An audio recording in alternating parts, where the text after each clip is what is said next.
तो ये जैसे साइंस ने बोला कि दवाइयाँ और ट्रेनिंग, इलाज क्या है? दवाइयाँ और ट्रेनिंग। और ट्रेनिंग क्या होता है? ट्रेनिंग में एक-एक चीज़ हम लिखकर सीखते हैं और अप्लाई करते हैं। एक जब बोलते हैं वन डे प्रोग्राम है, हियर एंड नाउ में रहना है। तो अगर हम हर दिन का वही खाता ठीक रखेंगे, तो हमारा कल भी बेटर होगा, कल भी ठीक होएगा, कल भी हमारा तो जो स्किल्स तुमने पहले ही सीखी हुई हैं, वो स्किल्स हैं। वो स्किल्स को यूज करना है प्रैक्टिकली। मतलब लिटरली अगर सर बोलते हैं ना सब अपना कॉपी पेन लेकर बैठो तो बैठो। इसके पीछे एक साइंस है। जब आप लिखते हो कि मेरा मूड ये है, मुझे इसने ये कह दिया तो गुस्सा आया, ये मेरा स्ट्रेसर है, ये मेरा ट्रिगर है, फैमिली भी और पेशेंट भी वो ये बोल रहे हैं कि अगर आप इस पे काम नहीं करोगे तो अल्टीमेटली नशा ही आएगा ना। अल्टीमेटली तो नशा ही जो जड़ है वो कैरेक्टर फ्लॉज है। सब्सटेंस आया क्यों? कैरेक्टर फ्लॉज की वजह से। अब जब सब्सटेंस को निकालना है तो जड़ पे ही काम करना है ना, कैरेक्टर फ्लॉज पे। गुस्सा भी उसी चीज का इंडिकेशन है। अब गुस्से को किससे रिलीफ मिलेगा?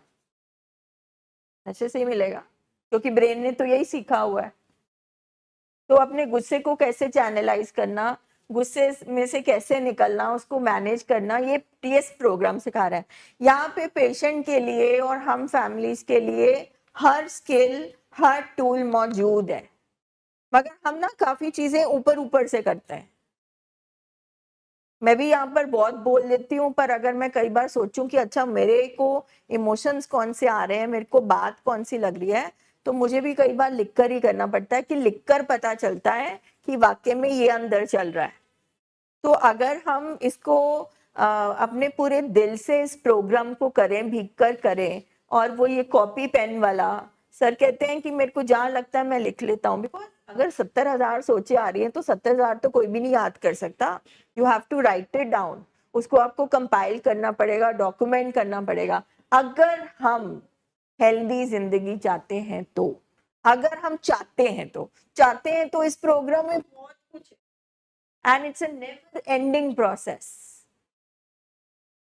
तो अगर हम वो करें तो हर चीज के आंसर मिलेंगे, है ना।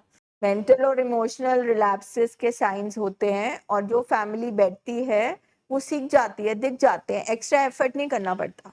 अब my husband has bipolar disorder, और जब से अब सीजन चेंज होता है, ये सारी चीजें होती है, तो सबसे पहले ना हमारे पेशेंट कहते हैं, बहुत सारे पेशेंट कहते हैं, बिकॉज जब हम रूम में जा रहे होते हैं ना, तो मेनिया वाले, एक्साइटमेंट वाले पेशेंट कह रहे हैं मुझे ना धुंधला दिख रहा है, ठीक नहीं दिख रहा, मेरा आई टेस्ट कराओ। हम ही टेस्ट में बहुत पेशेंट कहते हैं आई टेस्ट कराओ, आई टेस्ट, कुछ नहीं निकलता। अब that is one of the symptom कि आप इलेशन की तरफ जा रहे हो। दैट मीन्स आपका कोऑर्डिनेशन, क्लैरिटी, दिमाग भाग रहा है, ठीक है। तो that is one of the science. या फिजिकली आईज में इश्यू हो रहा है, and it is one of the science of your going into elation या एक्साइटमेंट।